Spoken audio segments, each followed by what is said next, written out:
Directly below here is Camarma, which is sort of the bedroom community I was talking about.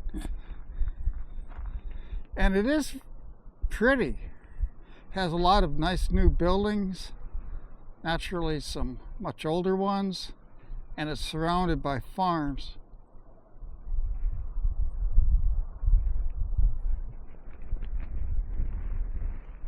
This is some kind of a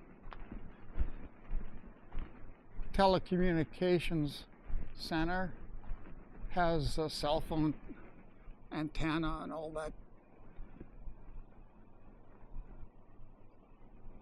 I'm not sure much more about it than that.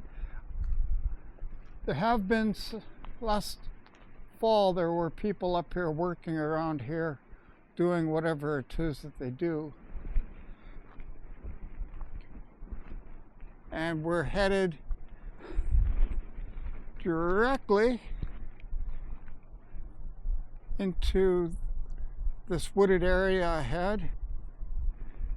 And there are olive trees, and after that there'll be some farmland. It's really quite nice. I think to facilitate that ride, I'm going to put the camera on my helmet.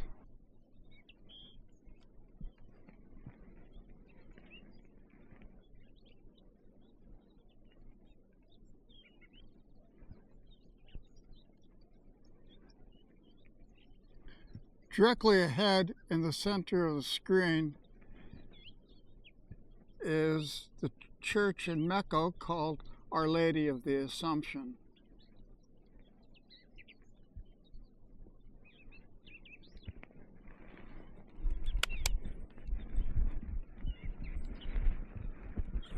Now, I haven't been here in months, so I'm not sure what this is going to be like. So with a bit of luck, it will be nice and smooth.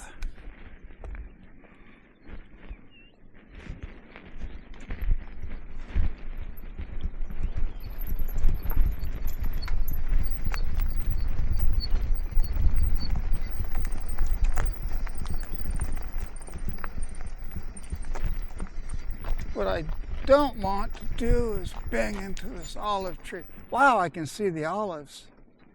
That's fantastic. I smacked into a branch the other day, and apparently it was just big enough where it got on both sides of the bike, and now my rear rotor is bent just a little. So I was hearing this tap, tap, tap sound. I was going, what the hell?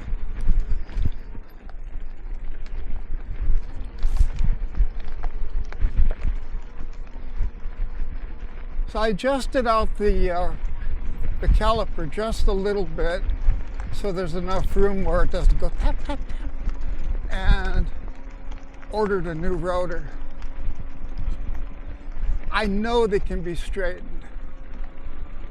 I've seen it done on YouTube, so it has to be true. The thing of it is, I've tried to straighten them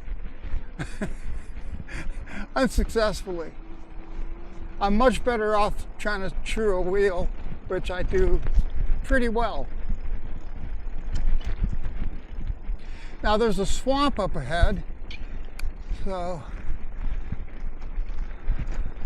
I think I can go around it. Yeah, right here it gets very swampy. I think I can go around it this way. Yay! That was good. Better than I hoped. The front rotor has kind of a shield on it which protects it from light things.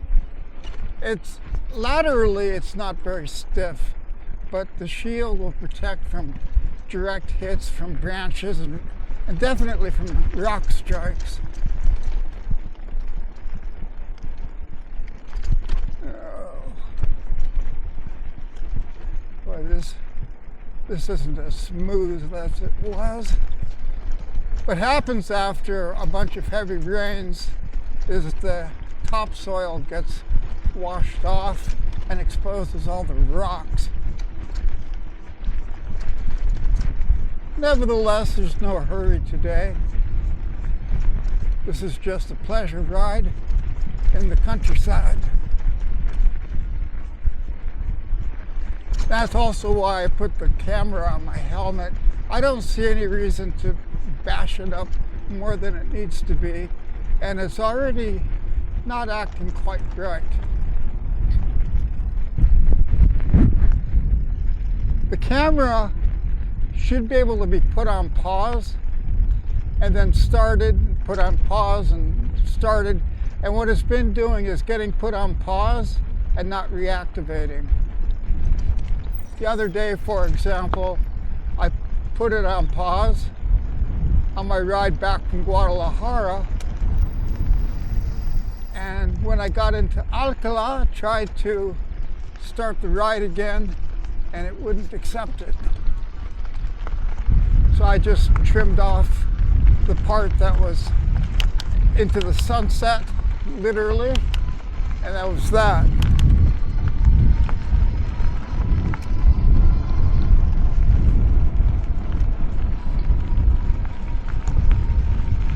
But I hope this camera doesn't ride off into the sunset because it's pretty expensive. And I don't think I want another GoPro. Every GoPro I've had, well, I don't have them anymore. So I was hoping the Insta360 would outperform it, or outlive it at least. And I'm super happy with its nighttime exposures, zoom, and the ability to put it on pause is very handy. There are just times when the ride might be a long uphill or some boring part of the ride. What's this? Oh, this isn't so good.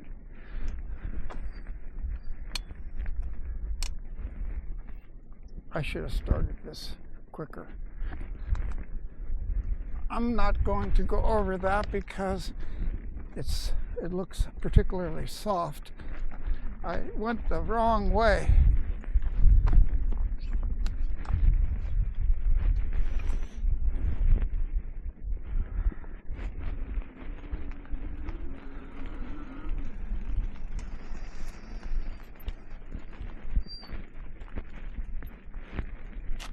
This is what I should have done.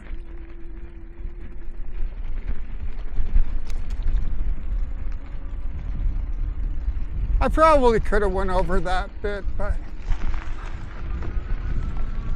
I'm not feeling like getting the bike muddy at all.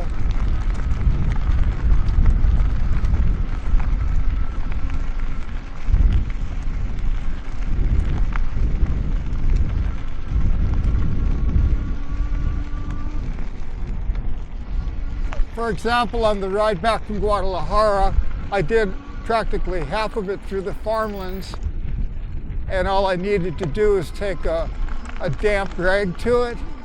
I use those microfiber cloths that are used for household dusting and polishing. Little water, and that was it.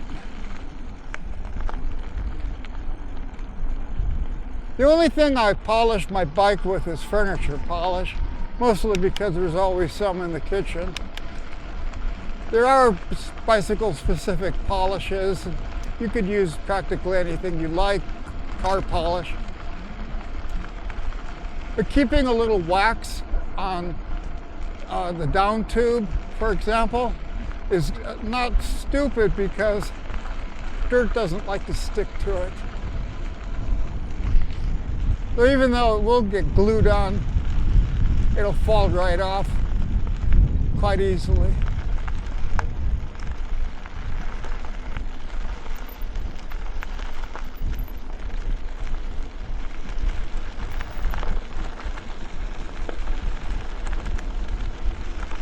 I should be in really great form today.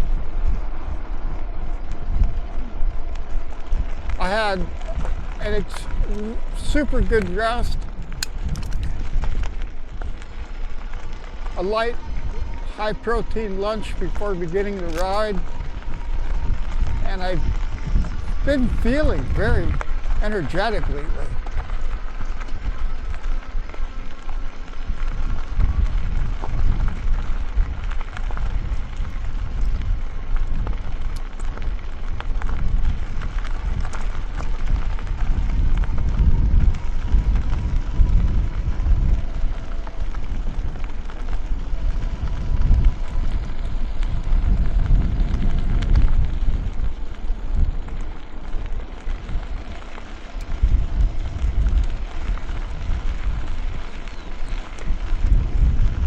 I may have mentioned I bought a Bafang controller so that I can use the Varstrom display, which is also, I think it's actually made for Bafang, by Bafang.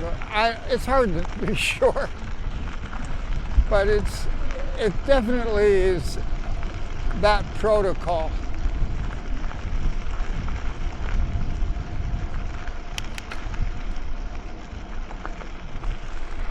The new display will be able to, if I understood the instructions correctly, have either 3, 5, or 9 power selections. For example, this one has 5, which is great.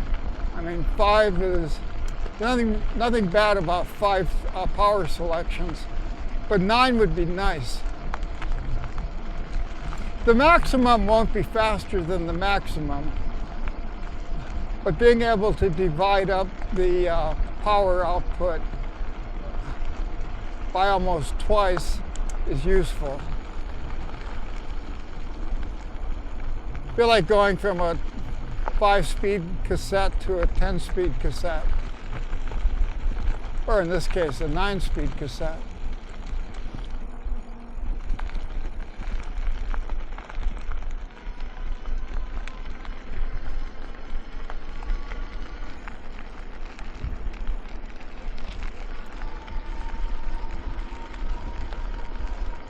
This is the edge of the residential zone of Meco.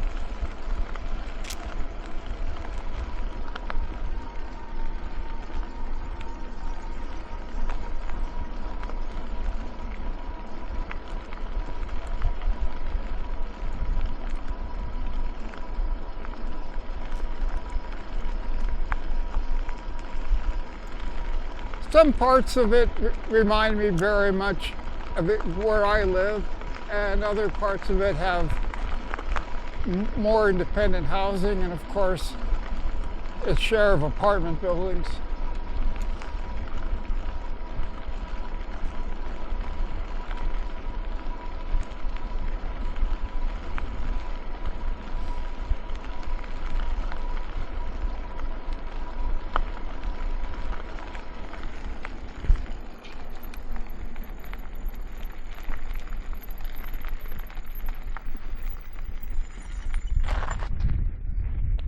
The trees are beginning to get some buds on them.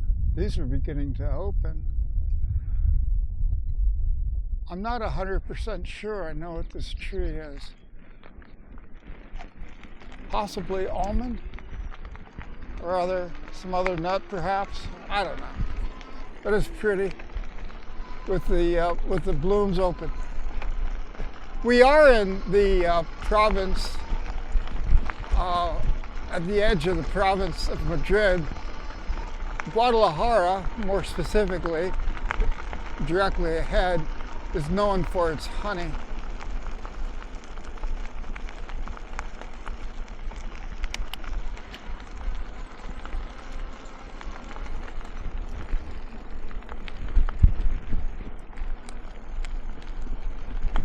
I'm going to put this on pause just for a little bit until I get to the farm.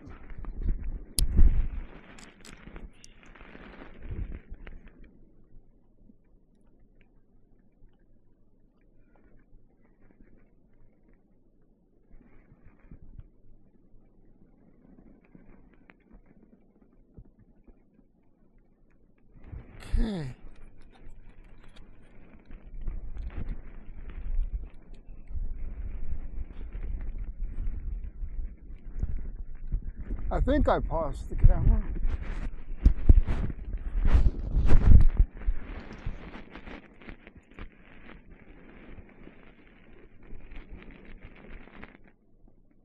It's amazing here. It's 5 p.m. and it's dead quiet. The wind is barely noticeable. I wouldn't even call it a wind.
It's right about here that I'd like to step between power level 3 and 4.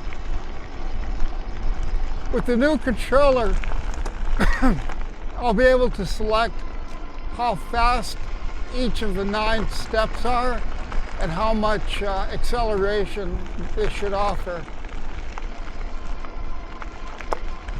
That's going to take a little trial and error to dial in.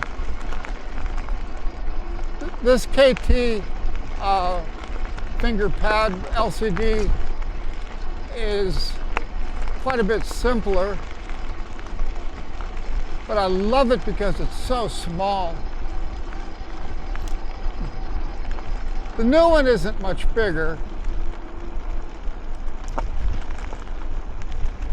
I don't want a large LCD control, but it offers the voltage and percentage or in volts, which is volts is more accurate. Has a little light thingy LCD with a battery level indicator, which, well, is cosmetic. This bike, this KT also has such a thing, and right now it's showing that the battery's halfway spent, which isn't even true.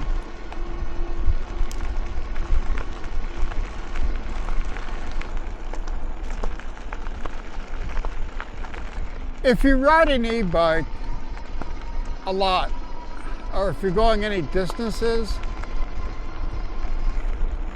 it's worth buying a proper voltmeter. AliExpress sells them specifically for bicycles, and you just need to wire it into the output of your battery, and that'll tell you everything you need to know, but was afraid to ask.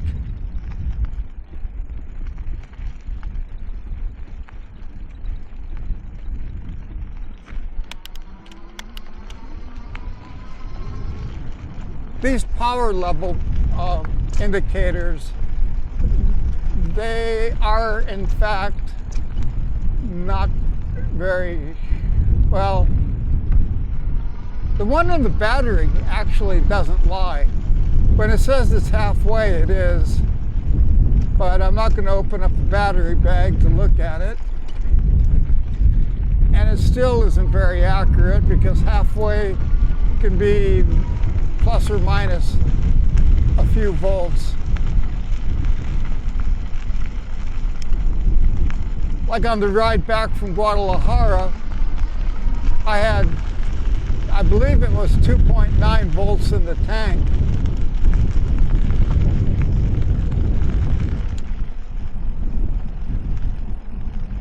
That's really important to know.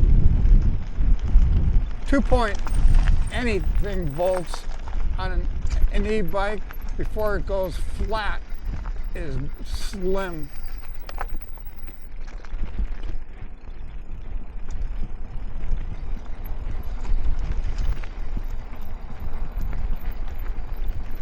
That still would have bought me some 18 kilometers, but if I was careless, drove it on high power, it probably would have just stopped working, because it's not the volts that's potentially in the battery.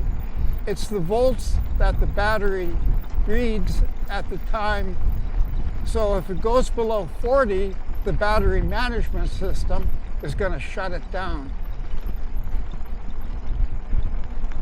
So depending on what your battery management system is set for, somewhere between 38 and 40 volts on a 48 volt battery, that's where it's going to quit working.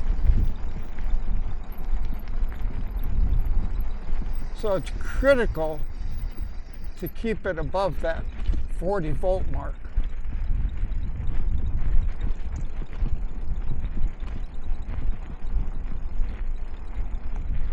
Well, we could make a left and go to Villanueva de la Torre and into Guadalajara, or back this way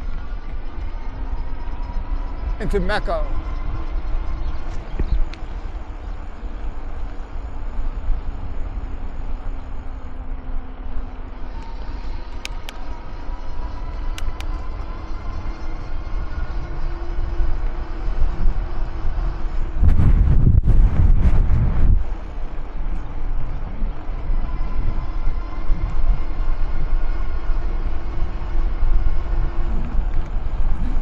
We're moving along at 31. I'm going to slow it down just a little bit, because there's people's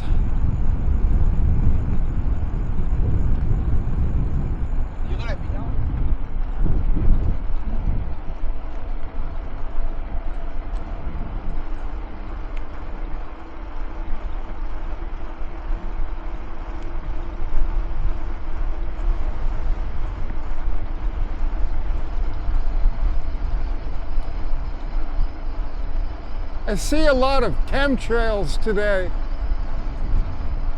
That's almost always an indicator the sky is going to turn silverish and cloud up. I honestly don't know what that stuff is, if it's CO2 or silver iodine or whatever they're spraying, but we've had enough rain in Spain to last quite a while. The whole idea of spraying for clouds is a little crazy.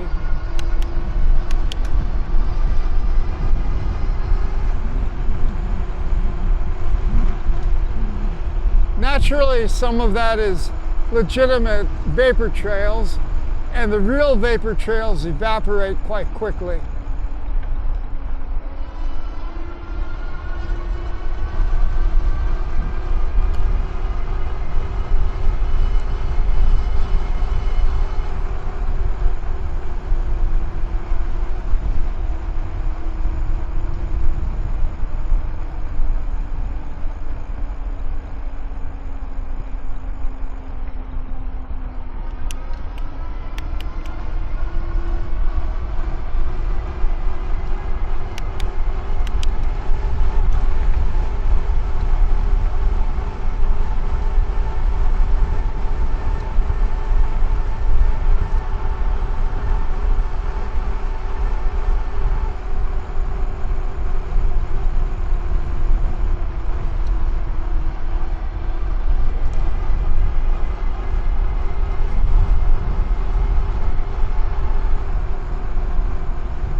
Well, this road will take me out of town and back home,